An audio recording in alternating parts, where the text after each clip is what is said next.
With cube, जहां मैं आप लोगों के लिए क्यूब से रिलेटेड कुछ वीडियोस लेकर आता हूं। तो आज जो मैं वीडियोस लेकर आया हूं वो है जिगजैग पैटर्न। तो सबसे पहले मैं आपको ये बता देता हूं कि जिगजैग पैटर्न होता क्या है, किस तरह का दिखता है।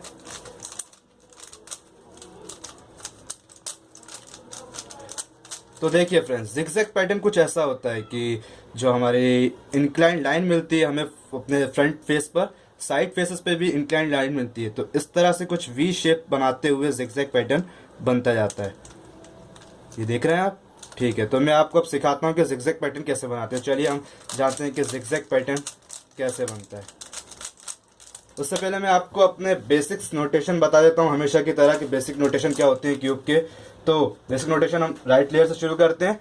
राइट लेयर को हम आर से शो करेंगे, लेयर को एल से शो करेंगे, अपर लेयर को यू से शो करेंगे, डाउन लेयर को डी से शो करेंगे, फ्रंट लेयर को एफ से शो करेंगे, बैक लेयर को बी से शो करेंगे, मिडिल लेयर को एम से शो करेंगे। राइट और लेफ्ट के जो मिड में होती है उसे हम मिडिल लेयर कहते हैं। सेंटर लेयर को सी से शो करेंगे। अपर और डाउन के सेंटर में जो होगी उसे हम सेंटर लेयर बोलेंगे। ई लेयर वो होती है जो फ्रंट और बैक के मिड में हो। ये राइट लेयर हो गई, ये लेफ्ट लेयर हो गई, ये हमारी फ्रंट हो गई, ये बैक हो गई, ये अपर हो गई, ये डाउन, ये मिडिल, ये सी और ये ई लेयर। ठीक है, तो चलिए अब हम बेसिक नोटेशन के बाद चलते हैं अपने साइन पर।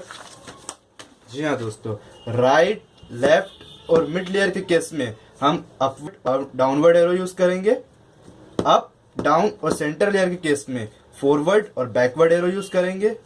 फ्रंट, बैक और ई लेयर के केस में क्लॉकवाइज और एंटी क्लॉकवाइज एरो को यूज करना है। चलिए मैं चलता हूँ जिगजैग पैटर्न की एल्गो पर। तो ये रही जिगजैग पैटर्न की एल्गो, देख लीजिए, बड़ी सिंपल एल्गो है। सिर्फ 4 स्टेप में हमारी ये एल्गो कंप्लीट हो जाती है। तो चलिए मैं ये एल्गो लगाता हूँ। इस एल्गो को आप देख रहे होंगे कि पूरी एल्गो लिखी हो, उसके सामने लिखा है मल्टीप्लाइड बाय 3। इस एल्गो को 3 बार अप्लाई करोगे तो हमारा जिगजैग पैटर्न हमें मिल जाएगा। चलिए मैं शुरू करता हूँ कैसे। तो सबसे पहले मैं हमेशा की तरह अपना फ्रंट पर व्हाइट रख लेता हूँ, राइट हैंड साइड पर ऑरेंज और टॉप पर ग्रीन को। तो ये एल्गो क्या कहती है कि राइट में अपवर्ड एरो यूज करो, लेफ्ट को नीचे करो। ये मेरे लेफ्ट लेयर है, इसको मैं नीचे करता हूँ। फ्रंट में क्लॉकवाइज को यूज कर रहा है, ये फ्रंट लेयर है मेरी, इसमें हम क्लॉकवाइज एरो यूज करेंगे। और बैक में एंटी क्लॉकवाइज एरो को यूज करना है, बैक एंटी क्लॉकवाइज एरो को यूज करेंगे। तो देखिए अभी नहीं बनाना, क्यों नहीं बना? क्योंकि हमें इसे 3 बार अप्लाई करना है। तो इसी एल्गो को फिर से एक और बार अप्लाई कर दो। राइट को ऊपर, लेफ्ट को नीचे, फ्रंट को क्लॉकवाइज, बैक को एंटी क्लॉकवाइज, बैक को एंटी क्लॉकवाइज। देखिए अभी भी नहीं बना। अब फिर से हमें एक बार और इस एल्गो को अप्लाई करेंगे तो हमारा जिगजैग पैटर्न बन जाएगा। तो राइट को ऊपर, लेफ्ट को नीचे, फ्रंट को क्लॉकवाइज और बैक को एंटी क्लॉकवाइज। तो देखिए इस तरह से हमारा कुछ जिगजैग पैटर्न बन गया। ये इंक्लाइन लाइन शो हो रही है, इसी तरह की इंक्लाइन लाइन साइड वाली लेयर पर भी शो होगी, राइट लेयर पर, बैक लेयर पर और ये लेफ्ट लेयर पर। टॉप और डाउन पर हमेशा अपने ही कलर रहते हैं, ये कभी अपनी पोजीशन चेंज नहीं करते। तो इस तरह से हमारा कुछ जिगजैग पैटर्न बन जाएगा। तो जिगजैग पैटर्न बनाने के बाद वापस हमें अपने क्यूब को एक्चुअल पोजीशन पर लेकर जाना होता है, मतलब अंडो करना होता है। तो इस तरह हम जिगजैग पैटर्न को अंडो करते हैं और अपना क्यूब अगेन सॉल्व करते हैं। कुछ नहीं करना, जितनी बार इसे बनाने में हमने एल्गो लगाई थी उतनी बार इसे फिर से क्यूब को सॉल्व करने में इसी एल्गो को लगाना है। तो हमारा क्यूब जो है सॉल्व हो जाएगा। तो मैंने क्या रखा था अपने फ्रंट पर? व्हाइट रखा था।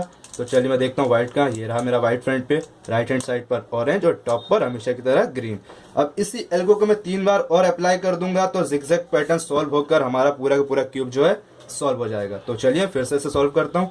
राइट को ऊपर, लेफ्ट को नीचे, फ्रंट को क्लॉकवाइज, बैक को एंटी क्लॉकवाइज। फिर से एक बार, राइट को ऊपर, लेफ्ट को नीचे, फ्रंट को क्लॉकवाइज और बैक एंटी क्लॉकवाइज। अभी भी नहीं बना, फिर से एक बार, राइट को ऊपर, लेफ्ट को नीचे, फ्रंट को क्लॉकवाइज और बैक को एंटी क्लॉकवाइज। तो देखिए फ्रेंड, ये अब फिर से हमारा क्यूब जो है सॉल्व हो चुका है, इस तरह पूरा अंडो हो चुका है। तो इस तरह आप जिगजैग पैटर्न बना लेंगे। प्लीज़ अगर आपको मेरी वीडियो पसंद आई है तो like, share, subscribe and comment. और अगर किसी तरह की परेशानी आती है इसमें तो प्लीज़ मुझे कमेंट बॉक्स में नीचे कमेंट करिए। और मैं ये भी कहना चाहता हूँ कि अब मेरी आने वाली वीडियो से आप जुड़े रहें, क्योंकि आने वाली वीडियो में आपको cross, F12, PLL, OLL cube के बारे में जो फिट्रिक मेथड है वो आपको सिखाऊंगा। तो प्लीज़ मेरी वीडियो से जुड़े रहें। Thanks for like, comment, share, subscribe my channel.